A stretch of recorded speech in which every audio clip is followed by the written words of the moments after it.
Hello students, तो आज के लेक्चर में हम पढ़ेंगे आइट्रेशंस, जिसे कि हम लूपिंग भी कह देते हैं। पाइथन प्रोग्राम में आइट्रेशंस को कैसे एग्जीक्यूट करते हैं हम ये इसमें स्टडी करेंगे। सबसे पहले देखते हैं आइट्रेशंस होता क्या है। आइट्रेशन जो है एक फंडामेंटल कंसेप्ट है प्रोग्रामिंग का, जिसमें कि आइट्रेशंस को हम कहते इसे हैं जब भी हमें कोई ब्लॉक ऑफ कोड को रिपीट करना होता है मल्टीपल टाइम्स, तो उसको मल्टीपल टाइम लिखने की बजाय हम एक ऐसा कोड लिख देते हैं कि वो ऑटोमेशन में ही पूरा का पूरा ब्लॉक जो है वो रिपीट होता जाता है। आइट्रेशन का मतलब ब्लॉक ऑफ कोड को मल्टीपल टाइम्स रिपीट करना। तो इस रिपीटिशन को अचीव करने के कई सारे तरीके हैं हमारे पाइथन प्रोग्रामिंग में भी। तो पहले देखते इस आइटरेशन को लूपिंग भी कहते हैं। तो देखते हैं पहले लूपिंग में होता क्या क्या है, कौन से मेजर कंसेप्ट्स हैं। सबसे पहले आइटरेशन। आइटरेशन का मतलब है कि वो ब्लॉक ऑफ कोड जिसको कि हम मल्टीपल टाइम्स हमने रिपीट करना है, उस ब्लॉक ऑफ कोड का एक टाइम जब हमने उसको एग्जीक्यूट कर दिया, that is called one iteration. Then loop body, जिस ब्लॉक ऑफ कोड को हमने रिपीट करना है उसके अंदर जो स्टेटमेंट्स लिखी गई हैं उसको कहते हैं लूप बॉडी। लूप कंडीशन, अब हमें कोई ना कोई कंडीशन तो स्पेसिफाई करनी पड़ती है ताकि हमें पता चल सके कि हमें इस पर्टिकुलर ब्लॉक ऑफ कोड को किस टाइम पे एग्जीक्यूट करना है, कितनी देर तक एग्जीक्यूट करना है। तो वो हो जाती है हमारी loop conditions. Then loop termination, अब ऐसा भी हमें बताना पड़ेगा कि जो ब्लॉक ऑफ कोड है वो कितनी बार वो आइटरेट करेगा, कितनी बार वो रिपीट करेगा। अगर हम नहीं बताएंगे तो वो इनफाइनाइट लूप चलता रहेगा, उसकी कोई टर्मिनेशन कंडीशन हमें बतानी पड़ती है जो कि ये बताएगा when loop stop executing. Then loop control statements, वो बताता है कि किस तरह से लूप जो है अपना बिहेवियर मॉडिफाई करता है। ठीक है, ये हम जैसे जैसे एग्जांपल्स करेंगे तो उसमें हमें ज़्यादा क्लियर हो जाएगी लूप को कंट्रोल कैसे किया जाए। देन एडवांटेजेस क्या हैं आइट्रेशन की। सबसे पहले तो एफिशिएंसी है, रिपीटेटिव टास्क हम इसमें परफॉर्म कर सकते हैं। एक ब्लॉक ऑफ कोड को 10 बार लिखने की बजाय हम उसको एक बार लिख देते हैं, उसमें कंडीशन लगा देते हैं, कंट्रोल स्टेटमेंट लगा देते हैं कि वो 10 बार एग्जीक्यूट हो। Data processing, number of large amount of data है उसको प्रोसेस करना है। बार बार प्रोसेस करने के लिए हमें उसको बार बार लिखने की बजाय हम एक बड़े डेटा को आइट्रेशन को यूज करके प्रोसेसिंग कर सकते हैं। सो एफिशिएंसी जो है इंक्रीज हो जाती है यूजिंग आइट्रेशन। फ्लेक्सिबिलिटी या कंडीशनल एग्जीक्यूशन हम कर सकते हैं, हम कंडीशन लगा सकते हैं कि पर्टिकुलर ब्लॉक ऑफ कोड कितनी टाइम एग्जीक्यूट होगा और कब एग्जीक्यूट होगा। देन नेस्टेड लूप्स हम इसमें लगा सकते हैं, ये इसकी भी फ्लेक्सिबिलिटी है कि एक ऑफ ब्लॉक ऑफ कोड के अंदर अनदर ब्लॉक ऑफ कोड जो है वो रिपीटेडली एग्जीक्यूट हो। ऑटोमेशन है, ऑटोमेशन मतलब कंडीशन हमने लगा दी है, वो रिपीटेटिव टास्क अपने आप होता जाएगा। हर बार यूजर को नहीं बताना पड़ेगा कि इसको एग्जीक्यूट करो एग्जीक्यूट करो एग्जीक्यूट करो, ये लाइन हमें फिर से लिखनी है फिर से लिखनी है, ये हमें करने की ज़रूरत नहीं होती है। आइट्रेशन का कंसेप्ट यूज़ करके हम ऑटोमेशन में सारे के सारे कोड को एग्जीक्यूट कर सकते हैं, जितने भी नंबर ऑफ टाइम हमें उसे एग्जीक्यूट करना है। अब टाइप्स ऑफ आइट्रेशन हमारे पास दो तरह की हैं पाइथन में।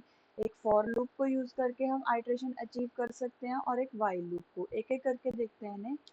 सबसे पहले फॉर लूप। फॉर लूप एक कंट्रोल फ्लो स्टेटमेंट है जो कि यूज किया जाता है सीक्वेंस ऑफ एलिमेंट्स को पे आइट्रेट करना। ठीक है, जैसे कि लिस्ट हो गए, टपल हो गए, स्ट्रिंग हो गए, रेंज हो गए। ये सब हम अभी आगे पढ़ेंगे कि लिस्ट क्या होता है, टपल क्या होता है, स्ट्रिंग क्या होती है, रेंज क्या होती है। तो हम अभी सिर्फ इतना देखते हैं कि सीक्वेंस ऑफ एलिमेंट्स हमारे पास पड़े हुए हैं। जैसे कि अगर मैं एग्जांपल लूँ तो मैंने कोई सीक्वेंस रखा हुआ है, देयर इज सम सीक्वेंस 1 2 3 4 5, ये सीक्वेंस ऑफ नंबर्स है। ठीक है, अब मुझे चाहिए लूप जो है एक एक करके इसमें आइटरेट करे। पहला कोड ब्लॉक जो है इस वाले के लिए चले, दूसरी बार कोड ब्लॉक इस बार के लिए चले, तीसरी बार इसके लिए चले, चौथी बार इसके लिए चले, देन फिफ्थ टाइम इसके लिए चले। मतलब एक सीक्वेंस ऑफ एलिमेंट्स के लिए हमारी जो स्टेटमेंट्स हैं वो आइटरेट करेंगी। ठीक है, तो उसके लिए हम फॉर लूप लगाते हैं। मतलब कि ये हमारी एक लिमिट हो गई कि इस लिमिट तक के अंदर अंदर ही जो कोड ऑफ ब्लॉक है, ब्लॉक ऑफ कोड है, वो एग्जीक्यूट होगा। तो इसका सिंटैक्स क्या होता है कि सबसे पहले तो हमें ये फॉर कीवर्ड लगाना होता है। देन वेरिएबल, यहाँ पे हम कोई भी वेरिएबल ले सकते हैं, ए बी सी आई जे के, जो मर्जी आप वेरिएबल ले सकते हो। इन आइटरेटेबल, इन आइटरेबल, आइटरेबल ये जो है यहाँ पे, ये है हमारा सीक्वेंस ऑफ एलिमेंट। ये हमारा लिस्ट भी हो सकती है, टपल भी हो सकता है, स्ट्रिंग भी हो सकता है, या हम सिंपली रेंज भी दे सकते हैं। जैसे इसकी रेंज है 1 से लेकर के 5 तक, तो इस तरह से हम रेंज भी दे सकते हैं। तो हर एक एलिमेंट, जैसे एलिमेंट है इस आइट्रेबल के अंदर, हर एक एलिमेंट के लिए वो वेरिएबल जो है एग्जीक्यूट होगा। जैसे आई वेरिएबल, मान लो मैंने आई ले लिया, इस सीक्वेंस में आई की वैल्यू पहले इस वाले के लिए चलेगी, देन ये वाला कोड एग्जीक्यूट होगा, देन आई की वैल्यू इस वाले की ये वाली होगी, देन अगेन कोड एग्जीक्यूट होगा, देन आई की वैल्यू सीक्वेंस के आगे जो अगला एलिमेंट है उसके लिए चलेगी, देन ये कोड एग्जीक्यूट होगा। तब तक एग्जीक्यूट होगा जब तक कि वेरिएबल जो है इस आइट्रेबल में एग्जिस्ट कर रहा है। तो यहाँ पे जो ये इन है, ये भी एक कीवर्ड है। कीवर्ड क्या, अगर आपने ऑपरेटर्स वाला वीडियो देखा होगा तो उसमें ये जो है ये एक मेंबरशिप ऑपरेटर है। This is a membership operator. ये मेंबरशिप ऑपरेटर है, ये चेक करता है कि पर्टिकुलर वेरिएबल जो है वो आइटरेबल में है कि नहीं है। अगर है तो ये वाला एग्जीक्यूट होगा। नेक्स्ट है वाइल लूप। वाइल लूप भी फॉर लूप की तरह आइट्रेशन के लिए ही यूज किया जाता है, लेकिन वाइल लूप में क्या होता है कि ये तब तब आइटरेट करता है जब हमारे पास कोई स्पेसिफाइड कंडीशन जो है वो ट्रू हो। मतलब वाइल दिस कंडीशन, ये कोई भी एक कंडीशन दी हुई है, ये कंडीशन हमारी ट्रू हो।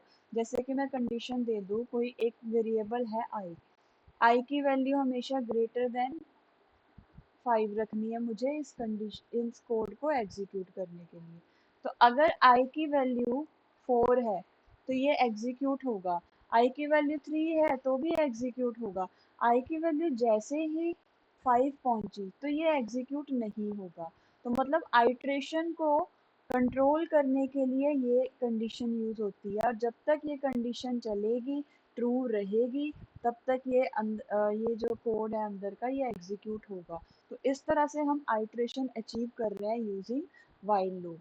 हम इन सबको एक बार जितना भी हो सके प्रैक्टिकली देखते हैं कि प्रैक्टिकली कैसे इम्प्लीमेंट किया जाता है। उसके बाद नेस्टेड लूप भी है। हमें कई बार फॉर लूप के अंदर फॉर लूप चलानी होती है। मतलब एक एक कोई कंडीशन है, वो कंडीशन ट्रू होगी, अगर यहाँ पे ये कंडीशन ट्रू है तभी इस कंडीशन को चेक किया जाएगा। अगर ये वाली कंडीशन भी ट्रू है तभी ये वाला कोड जो है वो एग्जीक्यूट होगा। ये वाली कंडीशन ट्रू है लेकिन ये वाली कंडीशन फॉल्स है तो ये एग्जीक्यूट नहीं होगा। तो एक बार देखते हैं इनको प्रैक्टिकली। तो यहाँ पे मैंने कुछ प्रैक्टिकल्स बना रखे हैं, लेट्स सी। सबसे पहले हम फॉर लूप लगा के देखते हैं। यहाँ पे मैंने एक सीक्वेंस ले लिया है नंबर का, this is a tuple. Tuple हम आगे पढ़ेंगे कि क्या होता है। तो ये टपल है, सीक्वेंस है नंबर का 1 to 5। यहाँ पे मुझे क्या करना है, प्रिंट करवाना है नंबर इंटू 2। मतलब कि 1 into 2, 2 into 2, 3 into 2, 4 into 2, 5 into 2। एक तो मेरे पास तरीका है कि मैं हर बार लिखती जाऊँ print 1 into 2, print 2 into 2, print 3 into 2, या फिर मैं ये फॉर लूप लगा के आइट्रेशन करूँ, क्योंकि सेम ही फॉर्मूला मेरा रिपीट हो रहा है, बस मेरे ये सीक्वेंस के नंबर ही चेंज हो रहे हैं। तो मैंने यही किया, यहाँ पे फॉर लगाई है। ये number, this is a variable, इसकी जगह आप आई जे के एल कुछ भी लगा सकते हो। This is a number in numbers, ये मेंबरशिप ऑपरेटर आ गया इन, देन नंबर्स, ये जो है ये सीक्वेंस आ गया यहाँ से। तो एक एक करके सीक्वेंस का एक एलिमेंट उठाया जाएगा, उस एलिमेंट पे ये code of block of code जो है ये एग्जीक्यूट होगा, और अगेन जो है नेक्स्ट सीक्वेंस के लिए वर्क होगा। इसको रन करते हैं। तो पहले जब नंबर की वैल्यू 1 थी तो ये वाला हो गया 1 इंटू 2, फिर नंबर की वैल्यू 2 हुई है, ये वाला हो गया 2 इंटू 2। इस तरह से ये पूरे का पूरा फॉर लूप एग्जीक्यूट हुआ है। इसी तरह से ये हम स्ट्रिंग के लिए भी कर सकते हैं। स्ट्रिंग जो होता है कलेक्शन ऑफ करेक्टर्स होता है, सीक्वेंस ऑफ करेक्टर्स। तो एक एक करके हर एक सीक्वेंस को यहाँ से उठाएगा ये टेक्स्ट नाम के सीक्वेंस में और उसको प्रिंट करेगा। इसको रन करते हैं तो इस तरह से एक एक करके प्रिंट आ गया। सिमिलरली हम रेंज भी यूज कर सकते हैं। यहाँ पे मैंने रेंज लिखी है 5, तो इसका मतलब रेंज जो है 0 से लेकर के 5 तक की रेंज होगी और हर बार ये इस रेंज के एक एक करके एलिमेंट को यहाँ पे प्रिंट करता जाएगा। तो ये आ गया यहाँ पे आउटपुट। तो इस तरह से अगर मान लो मैंने फैक्टोरियल फाइंड आउट करना है, देखते हैं कि ये आइट्रेशन जो है किस तरह से प्रैक्टिकली यूज होती है। हमने फैक्टोरियल किसी भी नंबर का फाइंड आउट करना है तो हमने पहले यूजर से नंबर एंटर करवा लेना है। जैसे ही मैंने उस यूजर से नंबर एंटर करवाया, फैक्टोरियल होता कैसे है कि अगर मान लो मुझे 5 का फैक्टोरियल फाइंड आउट करना है तो वो होगा, इसको मैं कमेंट में लिख लेती हूँ समझाने के लिए। 5 का फैक्टोरियल फाइंड आउट करना है तो that will be 5 into 4 into 3 into 2 into 1, यही होता है। This is a factorial. मतलब कि जो भी मेरे पास नंबर है, नंबर वहां से लेकर के मैं 1 तक जो है वो सेम ही मल्टीप्लिकेशन कर रही हूँ।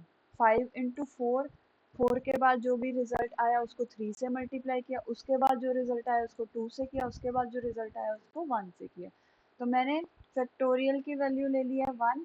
फिर मैंने यहाँ पे लूप लगाई है फॉर आई इन रेंज 1 से लेके num+1। num+1, नम की वैल्यू क्या है, अगर मैंने मान लो यहाँ पे 5 दी है तो 5+1 यानी 6।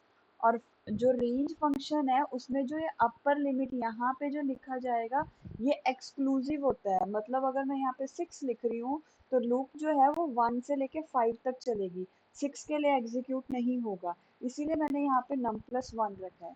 Then factorial multiply equal to 1, इसका मतलब हो गया, इसको मैं अगर सिंप्लीफाई करके लिखूं तो that is factorial equal two factorial multiply by I. Factorial equal two factorial multiply by, तो इसी को शॉर्ट फॉर्म में यहाँ पे इस तरह से लिखा गया, आप लिख सकते हो। देन एक एक करके हर बार पहले फैक्टोरियल की वैल्यू 1 थी, 1 इंटू फैक्टोरियल मल्टीप्लाई बाय आई, आई की वैल्यू 1 है, 1 into 1, देन 2, 1 इंटू जो भी रिजल्ट आया दैट इज मल्टीप्लाई बाय 2, फिर जो रिजल्ट आया मल्टीप्लाई बाय 3, जो रिजल्ट आया मल्टीप्लाई बाय 4, जो भी रिजल्ट आया देन मल्टीप्लाई बाय 5। और जब आई की वैल्यू 6 हो गई तो ये एग्जीक्यूट नहीं होगा, बाहर आ जाएगा। तो यही हमने यहाँ पे किया हुआ है। इसकी हम अगर वैल्यू चेंज भी कर लेते हैं, मान लो कि मैंने यहाँ पे 6 लिखा है तो 6 का फैक्टोरियल आ जाएगा। तो ये थी फॉर लूप। इसी तरह से वाइल लूप भी देखते हैं। वाइल में हमारे पास क्या था कि वाइल हमें कोई कंडीशन लिखनी होती है यहाँ पे, जब तक ये कंडीशन ट्रू है तो ये ब्लॉक ऑफ कोड जो है एग्जीक्यूट होगा। तो while count is less than 5, count की वैल्यू हमने 0 रखी है, 0 है तो लेस देन 5 है, प्रिंट हो जाएगा काउंट। फिर count is equal to count plus 1, plus equal to का मतलब ऐसा ही है जैसे कि यहाँ पे फैक्टोरियल का मतलब है। तो काउंट की वैल्यू इंक्रीज हो गई, इंक्रीज होते होते जैसे ही ये 5 पहुंचेगी तो ये कंडीशन जो है वो रॉन्ग हो जाएगी और ये बाहर आ जाएगा इस तरह से। अब फैक्टोरियल हमने पहले यहाँ पे फॉर लूप से किया था, यहाँ पे हम वाइल लूप से कर लेते हैं। वाइल में भी ऐसी एन की वैल्यू मैंने यहाँ पे 5 दी हुई है, आप चाहो तो यूजर से भी एंटर करवा सकते हो। उसके बाद आप फैक्टोरियल की वैल्यू को पहले 1 रख रहे हो, देन यहाँ पे कंडीशन रख रहे हो कि 0 से ग्रेटर हो। ठीक है, तो यहाँ पे हमने फैक्टोरियल का फॉर्मूला लगा दिया है। Then n is equal to n-1। क्यों? क्योंकि हमने n की वैल्यू 5 ली है। फिर 5 5 इंटू 4, फिर जो रिजल्ट आएगा मल्टीप्लाई बाय 3, जो भी रिजल्ट आएगा मल्टीप्लाई बाय 2। तो इस तरह से हम इसको एग्जीक्यूट कर रहे हैं। अब वाइल के साथ हम इफ एल्स को भी एग्जीक्यूट कर सकते हैं। यहाँ पे हमने ब्रेक कंडीशन लगाई है। वाइल ट्रू मतलब कि ये वाइल ट्रू और ट्रू ऑलवेज ट्रू रहेगी, हमेशा ही ये चलता रहेगा। तो ये इनफाइनाइट लूप में ना पहुंचे इसलिए हमने यहाँ पे ब्रेक लगाया है। ठीक है, ब्रेक का मतलब होता है कि यहाँ पे एग्जीक्यूशन को ब्रेक कर दिया जाए। तो एक तरह की टर्मिनेशन कंडीशन है। तो यहाँ पे एज एंटर करवाई है यूजर से, जैसे ही अगर यूजर ने जो भी एज लिखी है वो चेक करेगा एज ग्रेटर देन या इक्वल टू 0 है कि नहीं है। अगर 0 से ज़्यादा या 0 के बराबर लिखी हुई है तो वो ब्रेक हो जाएगा, मतलब ये कंडीशन, ये जो है पूरी की पूरी प्रोग्राम की एग्जीक्यूशन रुक जाएगी। अगर वो उसने 0 से कम लिखी है, मान लो माइनस में लिखी है, तो वो वहाँ पे वो तब तक चलता जाएगा जब तक आप 0 या 0 से ज़्यादा एज ना लिखो। जैसे करते हैं, इसमें एग्जीक्यूट करके देखते हैं। यहाँ पे मैंने लिखी है, मान लो -1 लिख दिए, फिर पूछेगा। मैंने -3 लिख दिए, फिर पूछेगा। मैंने -8 लिख दिया, वो पूछेगा, क्योंकि लूप ट्रू चल वाइल ट्रू ऑलवेज ट्रू चलता जाएगा। जब तक ब्रेक नहीं आएगा तब तक वो नहीं रुकेगा। मैंने 2 लिख दिया तो ये रुक गया। इस तरह से वाइल कंडीशन है। देन हमने की एक और पढ़ा था, नेस्टेड लूप की, एक एक लूप के अंदर दूसरी लूप एग्जीक्यूट करनी। तो यहाँ पे हमने नेस्टेड फॉर लूप की है, और यहाँ पे हम कर रहे हैं टेबल को, एक किसी नंबर का हम टेबल बना के उसको प्रिंट कर रहे हैं। तो हमने यहाँ पे रोज और कॉलम्स, ये दो वेरिएबल यहाँ पे जो है डिफाइन डिक्लेयर कर दिए हैं, असाइन कर दिया। रो के 4 वैल्यू, कॉल्स को हमने 10 वैल्यू असाइन कर दी। फिर मैंने आई की लूप लगाई है, फर्स्ट लूप है कि जो ये चेक कर, जिसकी रेंज है 3 से लेके रो +1। अब रो की वैल्यू क्या है 4, 4 + 1 हो गया 5, यानी कि रेंज चलेगा 3 से लेके 4 तक, क्योंकि 5 जो है वो एक्सक्लूसिव है। जो भी यहाँ पे हम लिखते हैं उससे एक माइनस कम ही चलती है। तो ये 3 और 4, 3 पहले 3 के लिए चलेगी ये अंदर का पूरा ब्लॉक, देन 4 के लिए चलेगा ये अंदर का पूरा ब्लॉक।